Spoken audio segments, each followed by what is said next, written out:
government, the international community has to speak with one voice in rejecting this extremism, in rejecting those terrorists and those elements of fascists in the Israeli government.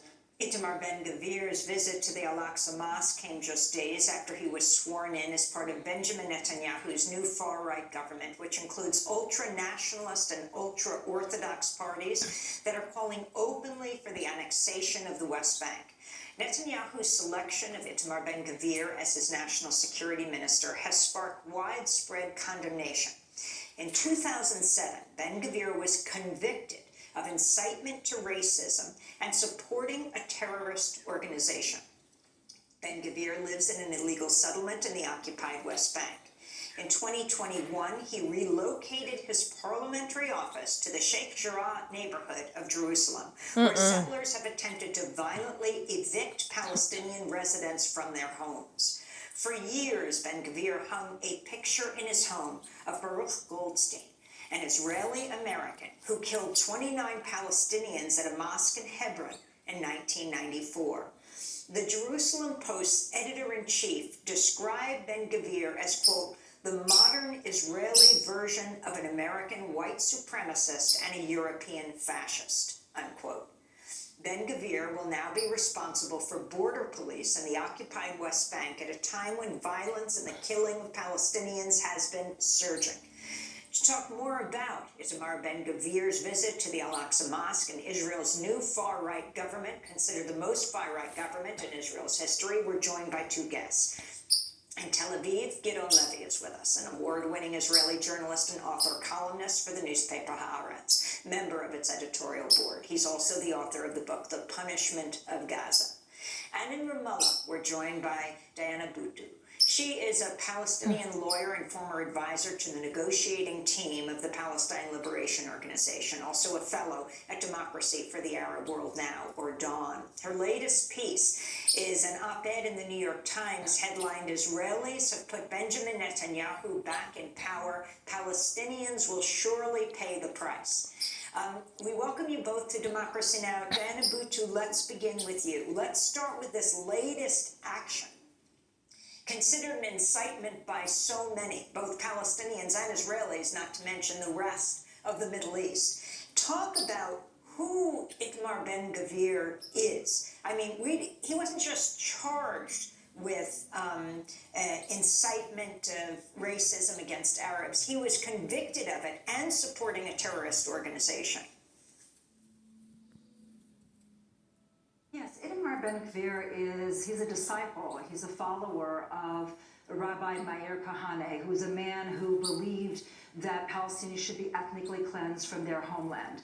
And Itamar Ben-Gvir has espoused the exact same views as Meir Kahane and continues to espouse these same views. He's talked very openly about his support for Baruch Goldstein.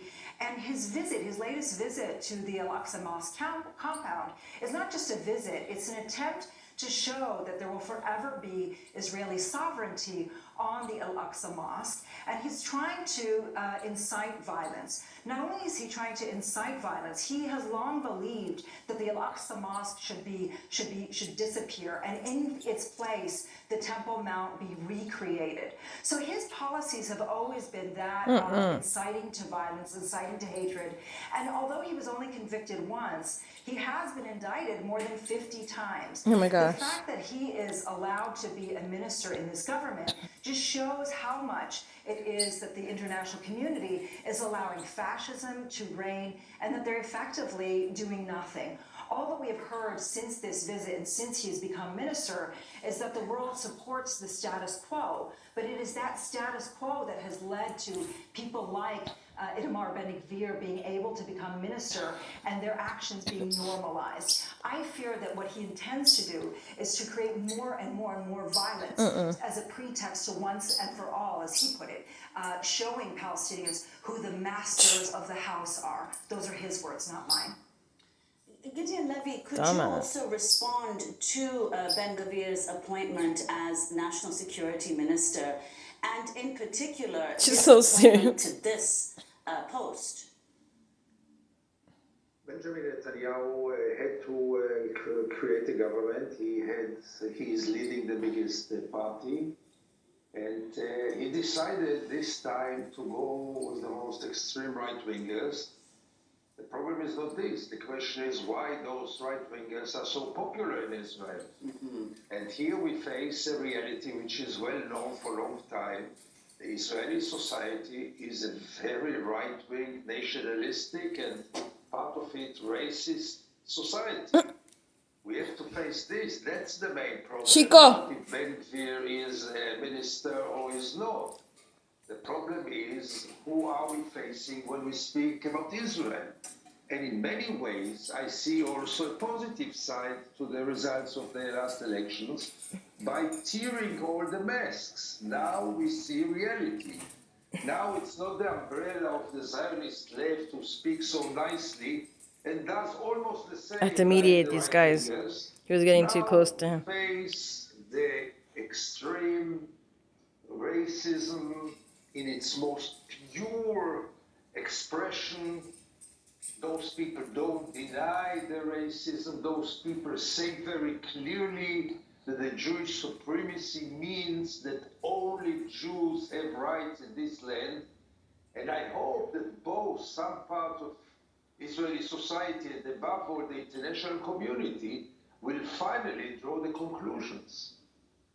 So Gideon Levy, that's exactly right, that these far-right parties have received this kind of support, almost 11% in this election, but that's much higher than in the past.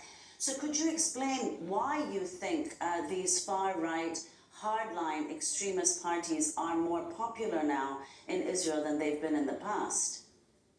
It's almost inevitable. If you continue with the occupation supported by the Zionist left, not only supported, led by the Zionist left, and if this reality of an apartheid state continues, it calls for extremism. It calls for telling the truth. It calls for tearing the mask and saying, we aim to be an apartheid state. The occupation is not temporary. The occupation is here to stay. And if it is here to stay, it means we are an apartheid state, and we are even not ashamed of it.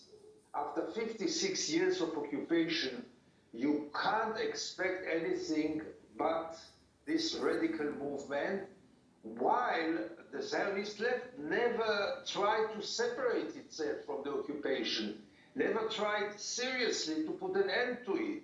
So if there is no other force in the Israeli power, let's go for the extreme.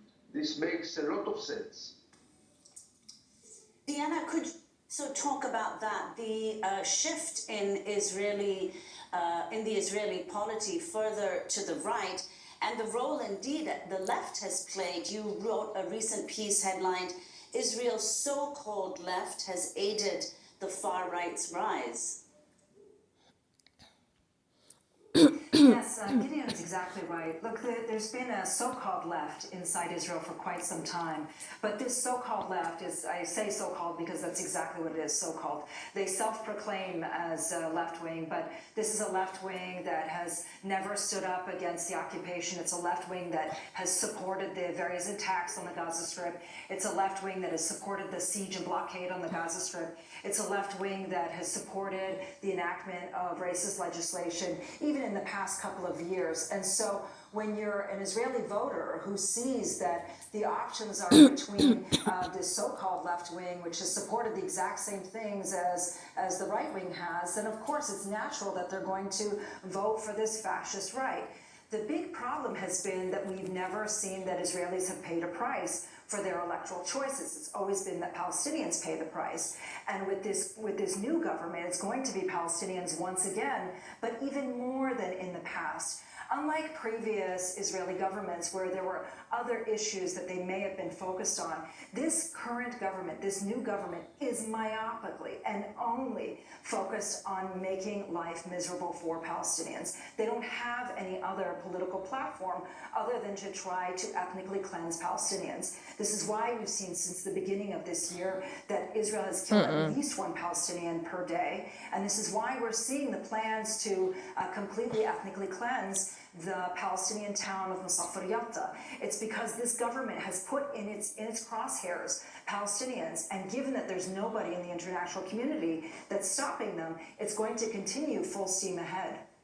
So let me ask you about Yatta, near Hebron in the occupied West Bank, the southern part. Israel's military has begun demolishing homes, water supplies, olive orchards. This week, Israeli armored vehicles accompanied demolition crews as they razed homes and farms in 2 villages.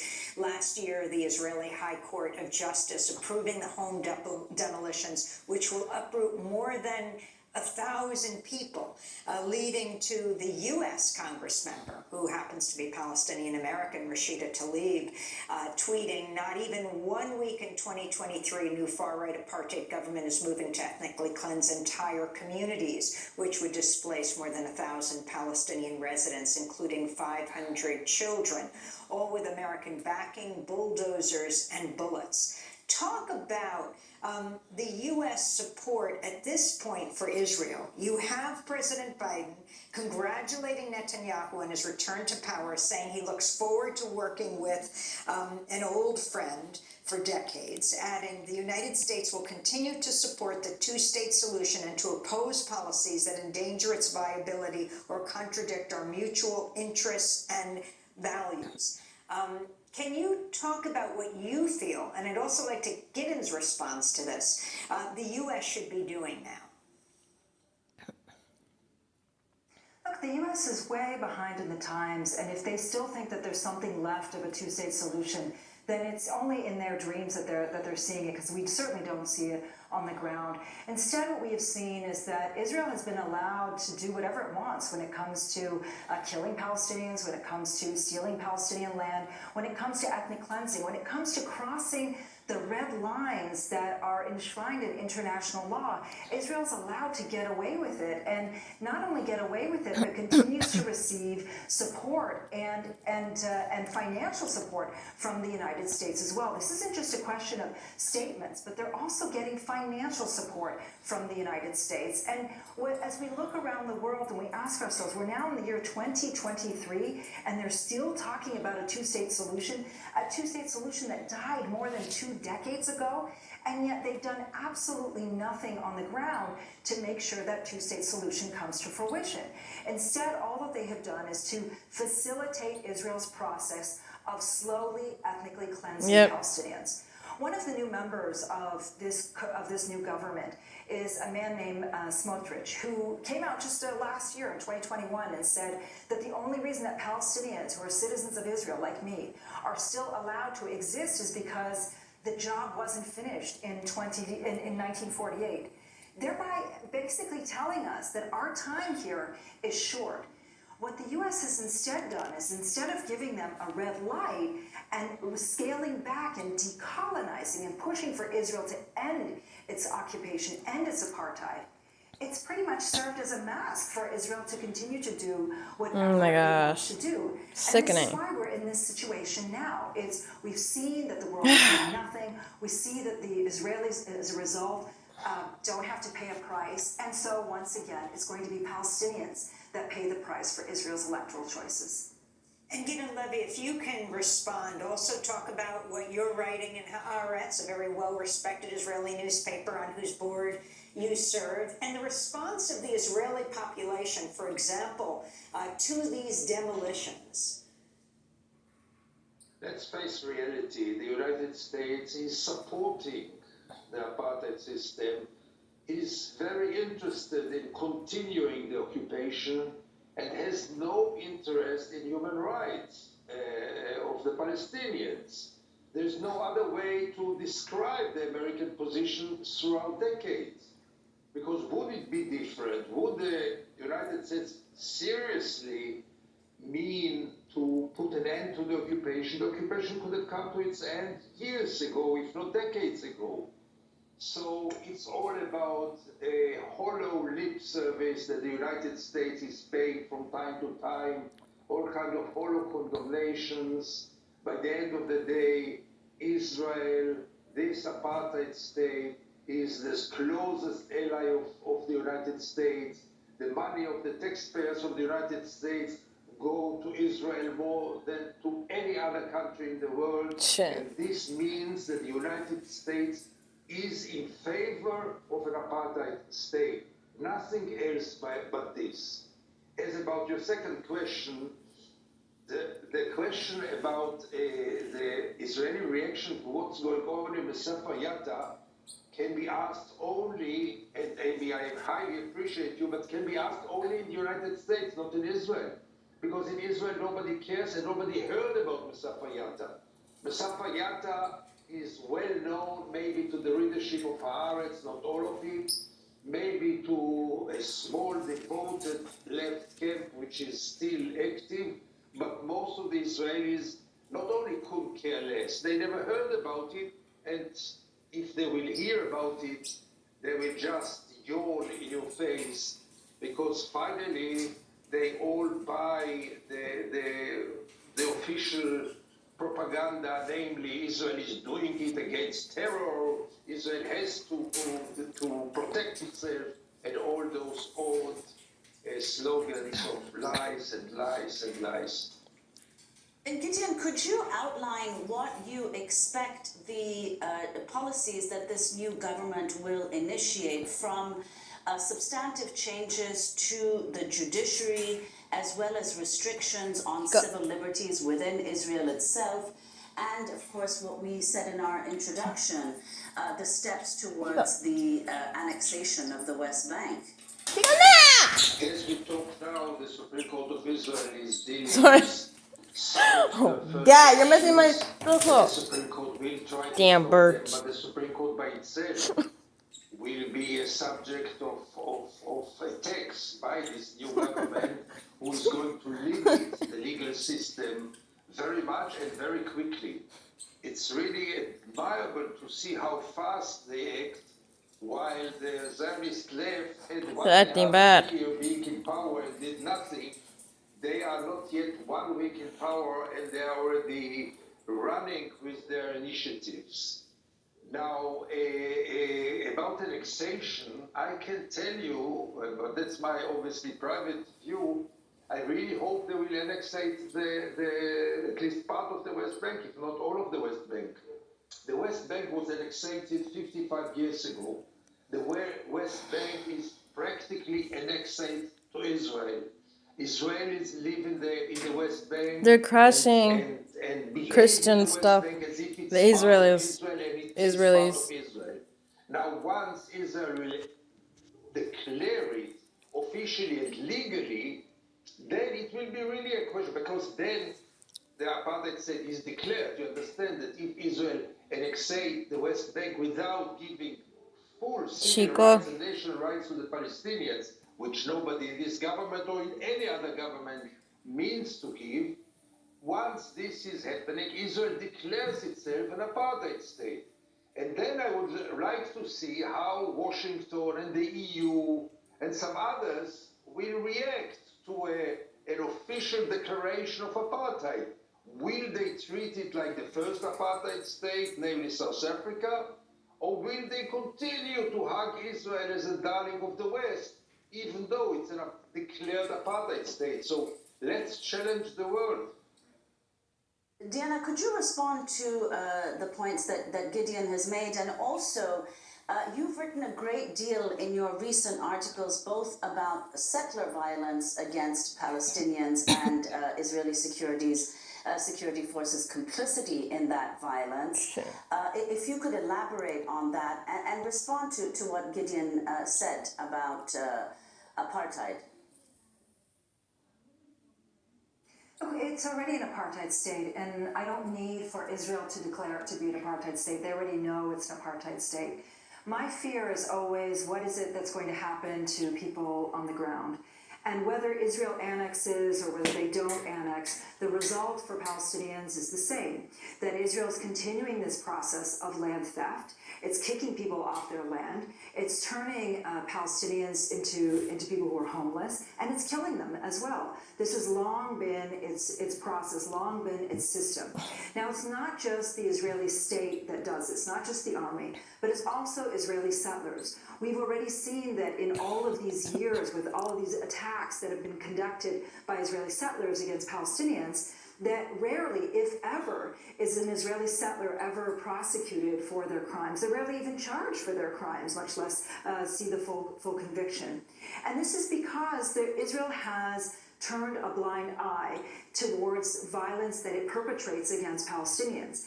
But again, I don't expect anything differently from the Israeli state, nor do I expect anything differently from Israeli settlers. That is their raison d'etre, that is their reason for being. What I would have expected is that somehow the world community would have stood up and would have done something differently and begin to hold Israel accountable for its actions. It would have held the Israeli state, its soldiers, and so on.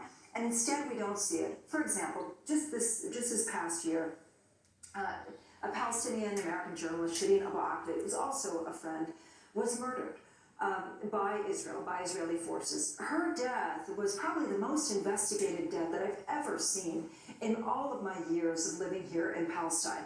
From everything from outlets from CNN to AP to the New York Times to NGOs and so on. And yet, to this current day, we still don't see that anybody has been held to account, even though we know that it was an Israeli soldier who shot and killed her. And so this is what it means to be living as a Palestinian, is that you're always living in this space where your life means absolutely nothing, and that your life can be extinguished at any moment, whether that happens at the hands of an Israeli soldier, whether it happens at the hands of an Israeli settler, or whether your land and your homes are demolished by the Israeli government. That's what it means to be living as a Palestinian. And I want to encourage people to go to our website at democracynow.org, where we interviewed Democracy Now! Correspondent Sharif Abdel-Quddus, who did a documentary for Al Jazeera called The Killing of Shireen Abu Akleh, and we also interviewed Shireen's niece, Lina. Diana Buttu, we want to thank you so much for being with us, Palestinian lawyer, former advisor to the negotiating team of the Palestine Liberation Organization. We'll link to your piece in the New York Times. Israelis have put Benjamin Netanyahu back in power. Palestinians will surely pay the price. And Gideon Levy, Israeli journalist in Tel Aviv, columnist for the newspaper Haaretz, a member of its editorial board.